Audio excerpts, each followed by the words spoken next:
Hello everyone, this is science based classes.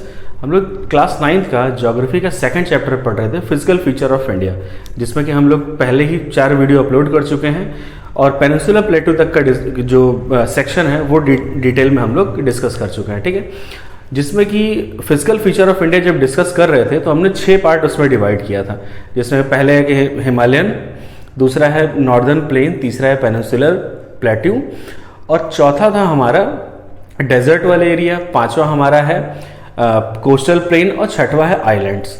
तो पहले के जो 4 वीडियोस बने हैं उसके अंदर में हमने पेनिनसुलर प्लेटू तक को बहुत डिटेल में डिस्कस कर लिया है, क्योंकि वो काफ़ी बड़े टॉपिक्स थे।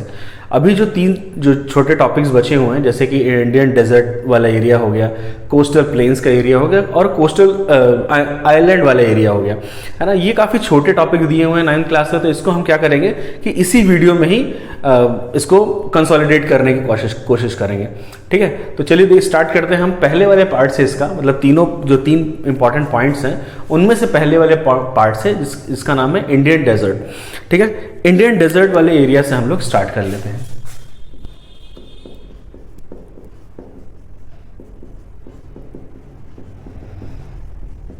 ठीक है, इंडियन डेजर्ट ये भी हमारे फिजिकल फीचर ऑफ इंडिया का ये चौथा काफी इंपॉर्टेंट पार्ट था। ये तो चौथा काफी इंपॉर्टेंट पार्ट था, इसी को डिस्कस करने वाले यहां पर कि आखिर में इसका लोकेशन क्या है, डेजर्ट कहते किसको हैं, क्या क्या कंडीशंस होती हैं, इन सब सारी चीज़ों के बारे में यहाँ पे हम लोग डिस्कस करेंगे। ठीक है, चलिए तो यहाँ देख लीजिए आप लोग कि सबसे पहले शुरुआत करते समय इंडियन डेजर्ट के बारे में बताया कि पहले तो डेजर्ट की कंडीशन क्या होती है। डेजर्ट उसे बोला जाता है जहाँ पे लो प्रेसिपिटेशन हो। प्रेसिपिटेशन का मतलब बारिश को ही प्रेसिपिटेशन बोलते हैं। तो जहां पर बारिश की मात्रा जो है काफी कम हो, देख रहे हैं 150 mm पर ईयर, मतलब अगर सेंटीमीटर में देखा जाए तो ये बहुत ही ज्यादा कम हो गया। 15 सेंटीमीटर पर ईयर की इसकी बारिश है, एक साल में 15 सेंटीमीटर की बारिश के बारे में बात कर रहा है। तो इतनी कम बारिश वहां की पहली कंडीशन है। दूसरी कंडीशन कि जब अगर बारिश ही नहीं होगी तो वहां पे वेजिटेशन, फ्लोरा और फाउना भी नहीं होंगे। तो दूसरी कंडीशन क्या है, लो वेजिटेशन। वहां पे एग्रीकल्चर तो आप देख नहीं सकते हैं कि एग्रीकल्चर वगैरह या हर्ब्स वगैरह ये सब भी नहीं दिखेंगे। शर्ब्स, हर्ब्स जो है, छोटे प्लांट्स हैं, ये नॉर्मली जो हमारे ग्रासलैंड में दिखते हैं वो बिल्कुल भी नहीं दिखेंगे। तो लो वेजिटेशन इनका एक दूसरा कंडीशन हो गया। तीसरा है एक्सट्रीम हाई और लो टेम्परेचर। एक्सट्रीम हाई और लो टेम्परेचर का मतलब क्या हो गया, पहली बात तो देखिए डेजर्ट 2 तरह के होते हैं, एक है कोल्ड और एक है हॉट डेजर्ट। अगर यूजुअली हम लोग बात करते समय डेजर्ट में हम अपने पूरे दिमाग में पिक्चर बैठाते हैं कि डेजर्ट सिर्फ हॉट ही हो सकता है, जैसे कि हमारा सहारा डेजर्ट हो गया, जैसे हमारा कि थार डेजर्ट हो गया, जिसको हम यहाँ पे डिस्कस करने वाले हैं। तो उस डेजर्ट में हम ये देखते हैं सिर्फ वहां पर बालू है, सैंड वाला एरिया है, बस वही डेजर्ट मानते हैं। बट इन रियलिटी ये सब जब कंडीशंस आप फुलफिल करेंगे तो उसके हिसाब से डेजर्ट 2 तरह के होते हैं, एक कोल्ड और एक हॉट डेजर्ट। तो कोल्ड डेजर्ट में आता है जैसे हमारा लद्दाख का एरिया, सियाचिन का एरिया, या पोलर रीजन, आर्कटिक और अंटार्कटिक रीजन, जहां पर पहले कंडीशन वही वाली है, यहाँ पे प्रेसिपिटेशन, वहां बारिश भी नहीं होती है, ऑब्वियस सी बात है, वहां बारिश का कंडीशन यही है लगभग। दूसरा वेजिटेशन वहां भी नहीं होती है, कोई वहां पेड़ पौधे बिल्कुल पाए नहीं जाते हैं। तीसरा हो गया एक्सट्रीम हाई और लो टेम्परेचर। वहां पर हाई तो नहीं लेकिन लो टेम्परेचर बहुत ज्यादा पाया था, -20 डिग्री से कॉमन बहुत ज्यादा वहां पर टेम्परेचर पाया जाता है। ठीक है, ये 3 कंडीशन किसी भी एरिया को डेजर्ट बनाने के लिए काफी है। ठीक है, तो अभी हम इस समय अगर इंडिया के बारे में बात करेंगे तो इंडिया में हम हमेशा सिर्फ और सिर्फ हमेशा थार डेजर्ट के बारे में बात करेंगे। थार डेजर्ट के लिए हमारी ये 3 कंडीशन है, पहली लो प्रेसिपिटेशन, लो वेजिटेशन और extreme high temperature. Extreme high temperature यहाँ लगभग 56 डिग्री तक का टेम्परेचर यहाँ नोट किया जा सकता है। 56 डिग्री सेल्सियस तक का टेम्परेचर यहाँ पे नोट किया, काफी हाई एक्सट्रीम टेम्परेचर माना जाता है। 52 पे भी ह्यूमन एग्जिस्टेंस बहुत ही मुश्किल है, अगर ये कंटिन्यूअस फॉर्म में 2 से 3-4 दिन हो जाए तो 52 डिग्री पे ह्यूमन एग्जिस्टेंस पॉसिबल नहीं हो पाएगी। ठीक है, इसलिए एक्सट्रीम टेम्परेचर यहाँ बोला गया। तो डेजर्ट की कंडीशन क्या होती है, लो प्रेसिपिटेशन, लो वेजिटेशन और हाई और लो टेम्परेचर। एक्सट्रीम हाई और लो टेम्परेचर ये यहाँ की कंडीशन है। तो इसकी वजह से हमारा डेजर्ट जो हो गया ये 2 तरह का हो गया, एक हॉट और एक कोल्ड। कोल्ड हमारे सेक्शन में नहीं है, जो कि लद्दाख वाले एरिया में पड़ेगा, वो हमारे सेक्शन में नहीं है। हमारा यहाँ पे हॉट डेजर्ट के बारे में बात किया है जो एरिड रीजन के ऊपर में है। ठीक है, हॉट डेजर्ट के एरिड रीजन के। अब यहां पर देख लीजिए जो ये एरिड रीजन पड़ता कहां पर, ये पड़ेगा हमारा पूरा का पूरा राजस्थान वाले एरिया में। राजस्थान वाले एरिया से कैसे हम थोड़ा सा उसको रिलेट कर सकते हैं, एक यहाँ माउंटेन रेंज पड़ती है, इसका नाम है अरावली रीजन।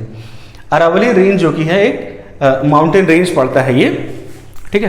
तो ये देख लीजिए यहाँ पर अरावली रेंज, यहाँ पे एक माउंटेन रेंज पड़ रहा है, उसके जस्ट वेस्टर्न साइड पे, वेस्टर्न साइड ईस्ट वेस्ट अगर ऐसे करके देखें तो ये हो गया ईस्ट, ये हो गया वेस्ट, ये हो गया नॉर्थ, ये हो गया साउथ। तो इसके वेस्टर्न सेक्शन में ये जो पूरा आप एरिया पा रहे हैं, ये यहाँ से लेकर के यहाँ तक है ना, इंडिया में भी है ये रीजन और पाकिस्तान में भी रीजन है। तो ये पूरा का पूरा रीजन क्या होता है, डेजर्ट एरिया में पाया जाता है। स्टार्टिंग कहाँ से होती है, एक पॉइंट है यहाँ पे जैसलमेर, यहां पर मैंने लिखा है लेकिन यहां फिर से लिख देता हूं, जैसलमेर, राजस्थान का एक एरिया जैसलमेर। वहां से जब आप जाएंगे तो फिर ये एरिड रीजन जो कि सैंड के फॉर्म में आपको दिखना स्टार्ट हो जाएगा। तो कंडीशन क्या क्या है वहां पे, किस तरह की वेजिटेशन है, क्या क्या कंडीशन है। ऑब्वियसली बात है वहां भी लो प्रेसिपिटेशन, बारिश बिल्कुल भी नहीं होती है वहां पर। वेजिटेशन के मामले में बहुत ही कम, आपको आम नीम ये सब के पेड़ बिल्कुल नहीं दिखने वाले हैं वहां पे। एक्सट्रीम हाई टेम्परेचर, बिल्कुल मैंने बताया कि यहाँ पे लगभग 56 डिग्री टेम्परेचर नोट किया जा रहा है, जो कि बहुत ही ज्यादा टेम्परेचर है। एरिड एनवायरनमेंट, एरिड का मतलब होता है जहां बारिश कम होती है और जहां पर सैंडी एरिया होता है, तो उसको बोलते हैं। ऑब्वियसली बात है यहाँ पूरा का पूरा ये जो रीजन है ये सैंडी रीजन है, ठीक है। इसको हम क्या बोलते हैं, एरिड रीजन या फिर सैंडी रीजन।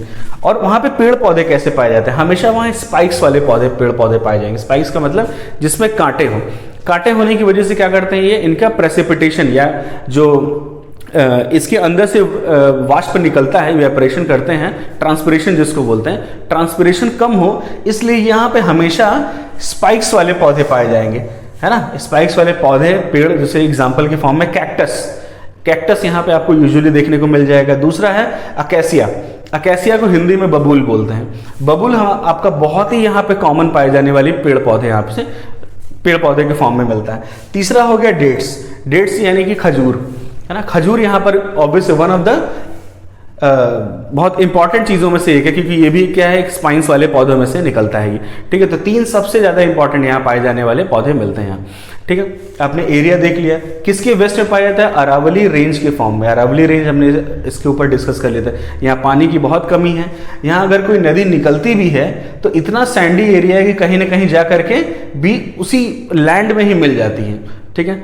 इस तरह में सबसे बड़ी रिवर यहाँ की मानी जाती है लूनी रिवर। एक रिवर है जो राजस्थान से निकलती है और राजस्थान में ही गायब हो जाती है, जो कि इस अरेबियन सी तक नहीं आ पाती है, यहाँ से निकलती है और यहीं कहीं इनलैंड वाटर है, ये जमीन के अंदर यहीं आकर के वही सैंडी एरिया की वजह से वहीं खो जाती है। तो इसको क्या बोलते हैं, ये इंपॉर्टेंट रिवर कौन सी है, लूनी रिवर, जो कि बहुत ही इंपॉर्टेंट है, काफी लंबी रिवर यहाँ पे मानी जाती है, ठीक।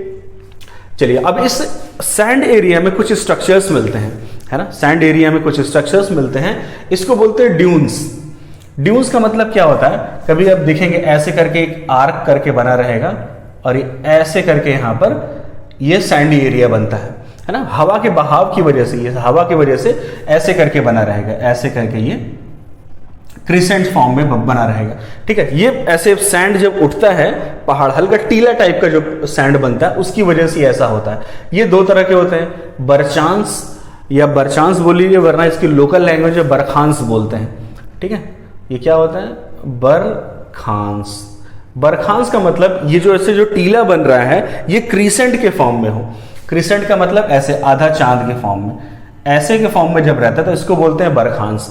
या फिर एकदम सीधा सीधा बन सकता है ऐसे करके, और ऐसे ऐसे करके यहां पर हो, जैसे माउंटेन टाइप का बन रहा है, ऐसे सिंपल ऐसे करके, ठीक है। और या तो फिर आपका क्रीसेंट फॉर्म में ऐसे बनता है, ये आप देख चुके होंगे, ऐसे करके ये वाला फॉर्म में बनता है। तो जो क्रीसेंट फॉर्म में बनेगा उसको बोलते हैं बरखांस, और लॉन्गिट्यूडनल फॉर्म में जो बनता है उसको तो सिंपल लॉन्गिट्यूडनल ड्यून्स ही बोल रहा है। ड्यून्स का मतलब रेत के टीले, जो कि बहुत तेज हवा चलती है जिसकी वजह से बनता है। ये इंडिया और पाकिस्तान, मतलब जो हमारा रीजन है थार डेजर्ट, उसमें मेनली यहाँ पर यही वाला लॉन्गिट्यूडनल वाला पाया जाता है। बाकी सहारा वाला रीजन में आपका ये बरखांस वाला ये फॉर्म में पाया जाएगा, ठीक है। मेनली कहाँ पे मिलेगा, इंडो पाकिस्तान के रीजन से लेकर के जैसलमेर तक के, यहाँ से लेकर के यहाँ तक के अंदर में हमारे लॉन्गिट्यूडनल ड्यून्स पाए जाते हैं। ठीक है, ड्यून्स का मतलब क्या होता है, जो रेत के टीले बन जाते हैं हवा की वजह से, उसको ड्यून्स बोला जाता है। ठीक है, बाकी जितनी भी चीज़ें इंडियन डेजर्ट के अंदर है, ये चीज़ काफ़ी यहाँ पे डिस्कस कर ली गई है, और इसके अंदर जितने भी इंपॉर्टेंट टॉपिक आपके एनसीईआरटी में थे सब कुछ आपको बताया जाएगा। ड्यून से लेकर के आपका अरावली रीजन से कैसे उसको वेस्ट में देखना है, कितना टेम्परेचर है, क्या कंडीशंस यहाँ बन रही हैं डेजर्ट होने के लिए, सारी चीज़ें यहाँ पे डिस्कस कर ली हैं। चलिए नेक्स्ट पार्ट में हम देखते हैं कि हमारा ये कोस्टल प्लेन्स किसे कहते हैं। ठीक है, कोस्टल प्लेन्स को डिस्कस करेंगे हम। चलिए देखते हैं कोस्टल प्लेन्स के बारे में। प्रीवियस पार्ट में हमने देखा कि इंडियन डेजर्ट का लोकेशन क्या है, वेजिटेशन क्या है, कैसी वहाँ पर कंडीशंस होती हैं, क्या कंडीशन उसको डेजर्ट बनाती हैं, सारी चीज़ें हम लोग वहाँ पर डिस्कस कर चुके हैं। अगला हमारा फिजिकल फीचर, एक इंपॉर्टेंट फीचर है कोस्टल प्लेन्स। कोस्टल प्लेन्स कहते किसको है, पहले तो आप ये देख लीजिए। अभी हम इससे पहले यहाँ देख चुके हैं इंडिया का पेनिनसुलर पार्ट इसे बोलते हैं। पेनिनसुलर पार्ट में ये वाला पार्ट वेस्टर्न घाट, ये वाला पार्ट ईस्टर्न घाट कहलाता है। अब ये जो पहाड़ है, ये पहाड़ है और यहाँ तक इसकी बाउंड्री है, ये लैंड वहाँ है। अगर यहाँ पर ये पानी छू रहा है, यहाँ का ओशन का पानी आ रहा है, तो ये जो पार्ट ये लैंड वाला हो जाएगा, इसको बोलते हैं कोस्टल प्लेन्स। ये पूरा कहाँ से, दीव से लेकर के, दमन एंड दीव गुजरात के आसपास पड़ता है ये, वहाँ से लेकर गुजरात के इस बाउंड्री से लेकर के नीलगिरी माउंटेन्स तक, यहाँ तक का इसको माना जाएगा।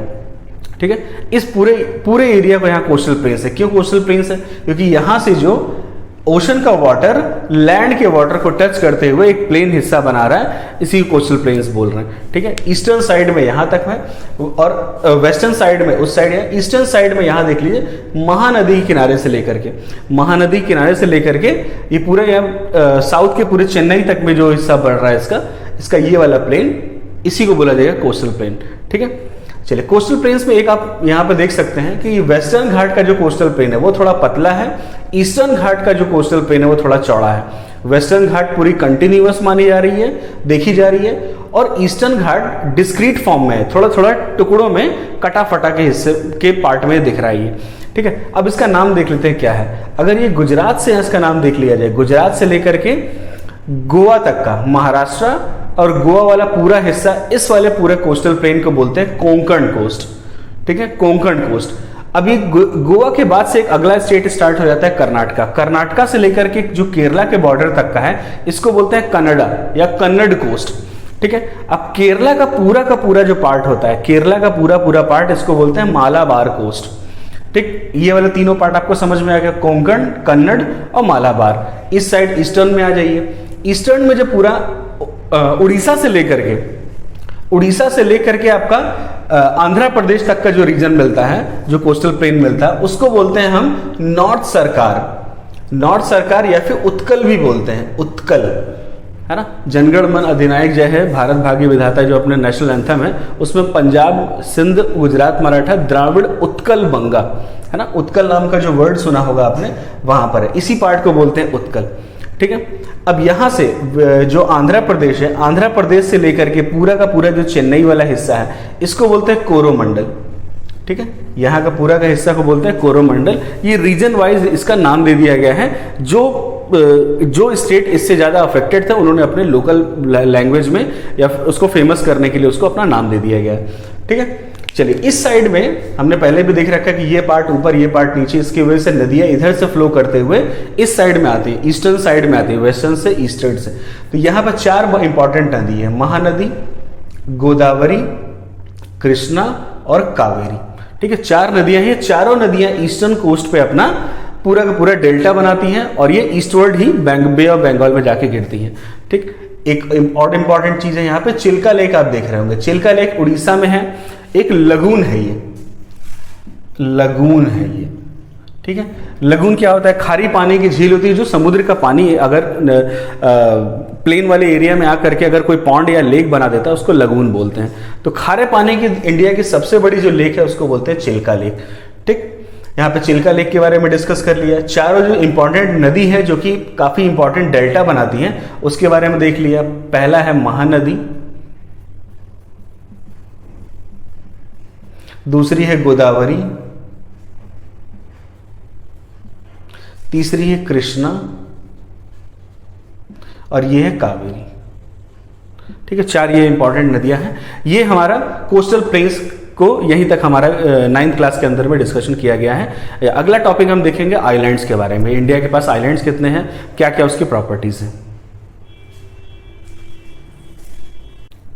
चलिए देखते हैं इस वीडियो में फिजिकल फीचर ऑफ इंडिया का 6वां पार्ट, जो कि कहलाता है द आइलैंड्स। इससे पहले हम लोगों ने कोस्टल प्लेन्स के बारे में बात कर लिया था और ये लास्ट पार्ट है इस वीडियो का, लास्ट फीचर है जिसको द आइलैंड्स बोल रहे हैं। द आइलैंड्स के लोकेशन कहाँ क्या क्या पे हैं, कहाँ कहाँ पर ये मिलता है ना, उसका नाम क्या क्या है, डिफरेंसेस क्या है, सब हम लोग इस वीडियो में देख लेंगे। ठीक है, चलिए ये देख लीजिए पेनिनसुलर पार्ट है ये इंडिया का, वेस्टर्न घाट, ईस्टर्न घाट। वेस्टर्न घाट वाली के इस साइड में है ना, अगर पेनिनसुला के कोई इस साइड से देखेंगे तो लेफ्ट वाले साइड में यहाँ एक ओशन मिलता है, इसको बोलते हैं अरेबियन सी। अरेबियन सी।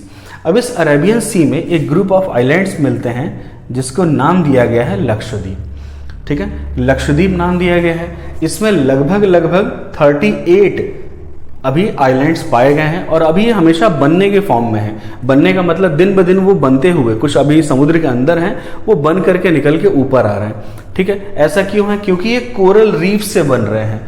कोरल रीफ क्या होता है, कोरल रीफ एक तरह का एक सिम्बियोटिक रिलेशन होता है कोरल पॉलिप्स और एल्गी के बीच में। ठीक है, इसके बीच में क्या होता है, कोरल और एल्गी के बीच में एक सिम्बियोटिक रिलेशन मिलने की वजह से ये जो कोरल होता है वो एनिमल किंगडम में आता है और एल्गी क्या होता है कि प्लांट किंगडम में आता है। दोनों एक सिम्बियोटिक रिलेशन में होते हैं।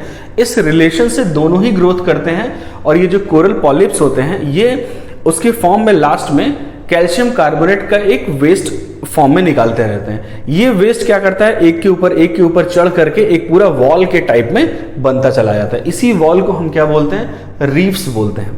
ठीक है, और ये कोरल रीफ्स क्या होते हैं, कोरल रीफ्स की वजह से बहुत ज्यादा डाइवर्सिटी, ओशन में डाइवर्सिटी पाई जाती है। इसीलिए इसको evergreen forest of the ocean भी बोलते हैं। Evergreen forest of the ocean भी बोला जाता है कोरल रीफ्स को। ठीक है, चलिए देख लेते। तो ये सारा का सारा जो आइलैंड है लक्षद्वीप का, ये कोरल रीफ से बना हुआ है। ठीक है, कोरल रीफ यानी कि कैल्शियम कार्बोनेट का ये इसका कंसिस्टेंट होगा। ठीक है, smallest UT in the India. अगर यूनियन टेरिटरीज की बात कर ली जाए तो इंडिया के पास अभी 8 यूनियन टेरिटरीज है। उसमें एरिया वाइज सबसे छोटा मिलेगा क्योंकि इसका एरिया सिर्फ 32 स्क्वायर किलोमीटर है। इसका सिर्फ 32 स्क्वायर किलोमीटर इसका टोटल एरिया है, जो 38 इसके अंदर आ जाते हैं। 1973 से पहले इसका नाम दिया गया था लक्षद्वीप, मिनिकॉय और अमनदीव। इन तीनों को पूरा ऐसे टोटल नाम मिलाया जाता था, लेकिन बाद में सरकार ने क्या किया, इसको शॉर्ट फॉर्म कर दिया लक्षद्वीप के फॉर्म में, कि इन तीनों को इतना बड़ा नाम से अच्छा क्या करें, हम एक छोटा नाम दे दें लक्षद्वीप। और ये कि क्या, अब ये इसको यही बुलाया जाता है। ठीक है, इसका कैपिटल भी होगी, ऑब्वियस सी बात है। तो करावती इसकी कैपिटल मानी जाती है। और इसके सबसे साउदर्न मोस्ट एक आइलैंड पाया जाता है, इसको बोलते हैं मिनिकॉय। ठीक है, सबसे छोटा सबसे साउदर्न मोस्ट में आइलैंड है, इसको बोलते हैं मिनिकॉय। ये कहाँ मिलता है, केरला, मालाबार की कोस्ट के सटा हुआ है। ऑब्वियस सी बात है, मालाबार कोस्ट से सटा है, तो मालाबार में कौन सी लैंग्वेज बोली जाती है, मलयालम। तो यहाँ की मेन लैंग्वेज क्या है, मलयालम। लक्षद्वीप के अंदर भी जो मेन लैंग्वेज है वो भी मलयालम है। तो एक इस साइड का हमने देख लिया है ग्रुप ऑफ आइलैंड इंडिया का, और एक इंडिया का इस साइड में बे ऑफ बंगाल में एक ग्रुप ऑफ आइलैंड है जिसको बोलते हैं क्या, अंडमान एंड निकोबार। अंडमान और निकोबार क्या है, इसमें यहाँ पे देख लीजिए ग्रुप ऑफ आइलैंड है। यहां से लेकर के जो ऊपर वाला पार्ट देख रही है, ये जो ग्रुप बोल रहे हैं, इसको बोलते हैं क्या, अंडमान। और नीचे वाले को क्या बोलते हैं, निकोबार आइलैंड्स। ठीक है, इन दोनों, इसीलिए बोला था अंडमान एंड निकोबार। अब ये बना कैसे है, ये बना है जो माउंटेन रेंज है, हिमालय वाला जो हम लोग पढ़ रहे थे, माउंटेन रेंज जो ऐसे करके पूरा इधर से आया था और फिर यहां तक चला गया था, फिर वो एक्सटेंडेड पार्ट है इसका, ये जो म्यांमार में जा करके एक्सटेंडेड पार्ट है। इस एक्सटेंडेड पार्ट को म्यांमार में बोला जाता है अराकान की पहाड़ी। ठीक है, अराकान की पहाड़ी से ये समुद्र के अंदर सबमर्ज है, निकली नहीं, कहने का मतलब इतनी जोर से नहीं टकराई कि वो ऊपर की तरफ आ पाए, ये अंदर ही सबमर्ज है, थोड़ा थोड़ा है। तो डिफरेंस आप समझ सकते हैं कि ये कोरल रीफ से है। कोरल रीफ यानी कि एनिमल की जो वेस्टेज निकलता हुआ, जो बाई प्रोडक्ट निकला, कैल्शियम कार्बोनेट से पूरा बना हुआ है, और ये माउंटेन रेंज से बना हुआ है, इग्नियस रॉक या मेटामॉर्फिक रॉक से बना हुआ है। ठीक है, तो इनका मेन डिफरेंस ये है। इसके अंदर ये जो अंडमान निकोबार है ये इक्वेटर के करीब होने की वजह से ट्रॉपिकल जो रीजन पाया जाता है, ट्रॉपिकल जो क्लाइमेट पाया जाता है उससे पूरा प्रभावित है, बहुत ज़्यादा इफेक्टेड है। इसकी वजह से क्या होता है, यहाँ पे फ्लोरा और फाउना की कोई कमी नहीं होती, बहुत ज़्यादा डाइवर्सिटी यहाँ पेड़ पौधों की और जानवर और पक्षियों की बहुत ज़्यादा डाइवर्सिटी है, जिसकी वजह से 12% ऑफ द मैंग्रोव, इंडिया का अगर टोटल 100% मैंग्रोव बोल दिया जाए, जो मैंग्रोव मतलब जो सॉल्ट के करीब में जो प्लांट्स होते हैं उनको मैंग्रोव बोला जाता है। जो ओशन और लैंड के पास जो कोस्टल एरिया बनता है वहां पे जो प्लांट्स पाए जाते हैं सॉल्टी एरिया में, उसको बोलते हैं मैंग्रोव्स। तो मैंग्रोव्स के एरिया में ये 12% ऑफ पूरा टोटल इंडिया का मैंग्रोव्स कंटेन करता है। ऊपर से इसका जो कैपिटल है अंडमान निकोबार, पूरे की कैपिटल है पोर्ट ब्लेयर। ठीक है, पोर्ट ब्लेयर एक काफी फेमस यहाँ का एक जगह है जो कि यहाँ का कैपिटल है। यहीं से आपको प्लेन्स की सुविधा मिल सकती है यहाँ पे विजिट करने के लिए। उसके बाद इसके अंदर में आइलैंड्स कितने हैं, नंबर ऑफ आइलैंड इसके अंदर में 572 आइलैंड्स हैं टोटल। अगर देखा जाए 572 आइलैंड्स हैं, लेकिन रहने लायक जिसमें अभी इंसान ने अभी तक जहां पर जाकर के विजिट कर चुके हैं, जहां पर रह चुके हैं, वो है 37 सिर्फ। जहां पर ह्यूमन एग्जिस्टेंस पाई गई है, ह्यूमन जहां तक विजिट कर चुके हैं, वो कितना, सिर्फ 37 यहाँ पे। ठीक है, बैरन आइलैंड, यहां पर मैंने एक वर्ड लिखा हुआ है बैरन आइलैंड। बैरन आइलैंड इंडिया का एक इकलौता ऐसा आइलैंड है जहां पर जो कि एक्टिव वॉल्केनो पाया जाता है। इंडिया का एक बहुत ही स्पेशल फीचर्स में से है कि जहां पे जिस कंट्री के अंदर में एक्टिव वॉल्केनो भी पाया जाए, तो एक्टिव वॉल्केनो यहां पे पाया जाता है बैरल आइलैंड, जो कि सबसे ईस्ट मोस्ट साउथ में पाया जाता है, सबसे ईस्ट साइड में, अंडमान निकोबार के सबसे ईस्ट साइड में एक आइलैंड पाया जाता है, इसका नाम है बैरल आइलैंड, और जो कि वॉल्केनिक एक्टिव है यहाँ पे, मतलब वॉल्केनो यहाँ से निकलता है। ठीक है, बाकी सारी चीजें यहाँ से दिखा दी गई है। इनके बीच में ये जो वाटर बॉडी है, ये वाटर चैनल, इसको 10 डिग्री वाटर चैनल बोलते हैं। ठीक है, 10 डिग्री वाटर चैनल बोलते हैं। यहाँ तक की सारी जितनी इंफॉर्मेशन यहाँ तक देख दी गई है। उसके बाद एक और इन्फॉर्मेशन यहाँ पे मैं देना चाह रहा हूँ कि जो कोरल रीफ से बनी है, तो पूरे वर्ल्ड की सबसे बड़ी कोरल रीफ क्या कहाँ पर है, ऑस्ट्रेलिया में, जिसका नाम है ग्रेट बैरियर रीफ। ठीक है, ऑस्ट्रेलिया में दुनिया की सबसे बड़ी कोरल रीफ है जिसका नाम है ग्रेट बैरियर रीफ। और ये ग्रेट कोरल रीफ के बारे में मैंने बता दिया कि एक सिम्बियोटिक रिलेशन है किसके बीच, कोरल और एल्गी के बीच में। ठीक है, कोरल और एल्गी के बीच में एक सिम्बियोटिक है। उसके बाद एक और इंपॉर्टेंट चीज है, यहां पर एक है पित्ती आइलैंड। पित्ती आइलैंड एक ऐसा आइलैंड है जो कि एक बर्ड सेंचुरी है, जहां पे बहुत ढेर सारे वैरायटी ऑफ बर्ड्स पाई जाती हैं, जो कि क्या है, अनइनहैबिटेड है। कहने का मतलब यहाँ पे अभी ह्यूमन एग्जिस्टेंस या ह्यूमन लोगों ने विजिट नहीं किया है, यहाँ पे रहते नहीं है। बस हम यहाँ से कैमरा से, ड्रोन से पता किया गया है कि यहाँ पे वैरायटी बहुत ज्यादा है, इन चीजों का यहाँ पे एग्जिस्टेंस पाया गया। पित्ती आइलैंड आप याद रखिएगा, जो कि लक्षद्वीप में है, जो अनइनहैबिटेड है। ठीक है, बाकी सारी चीजें अभी तक हम लोगों ने देख ही ली है। ठीक, बाकी इस चैप्टर में इस आइलैंड तक का ही, यहीं तक का डिस्कशन है, जो यहाँ पे चीजें हैं। ठीक है, फिजिकल फीचर ऑफ इंडिया का होने का यहाँ बहुत बड़ा इंपॉर्टेंस है कि हमारे इंडिया में 6 तरह के फिजिकल फीचर हैं। अगर पहाड़ है तो बहुत ढेर सारी टूरिस्ट प्लेस को विजिट कराने के लिए देता है। माउंटेन के जो फ्लोरा और फाउना है उसके लिए होता है। प्लेटूज क्या करते हैं, प्लेटूज मिनरल का एक तरह का कंसंट्रेशन इकट्ठा करते हैं, जाके क्या माइंस बहुत ढेर सारे निकलते हैं, जो कि किसी भी कंट्री को इकोनॉमी संभालती है।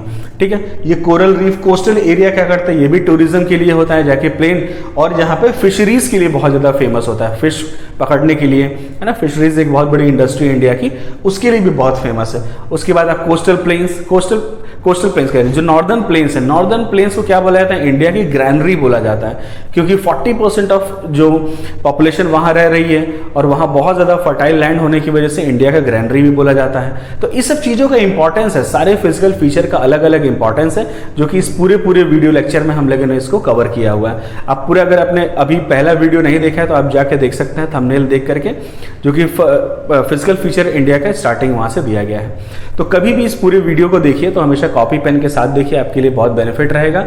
और अगर वीडियो अच्छी लग रही है तो अपने दोस्तों के साथ शेयर करिए, अपने क्लासमेट्स के साथ रिकमेंड करिए, जो उनके लिए भी बहुत यूजफुल रहेगा। लाइक और सब्सक्राइब करते रहिए और कमेंट में जरूर बताइए कि वीडियो कैसा लगा, आपको अच्छा लगा फिर भी, नहीं अच्छा लगा फिर भी, बोथ कमेंट्स आर वेलकम। इससे हमें मोटिवेशन मिलती है और अगले नेक्स्ट वीडियोस बनाने के लिए मोटिवेशन मिलता है। तब तक चलिए मिलते हैं नेक्स्ट वीडियोस में।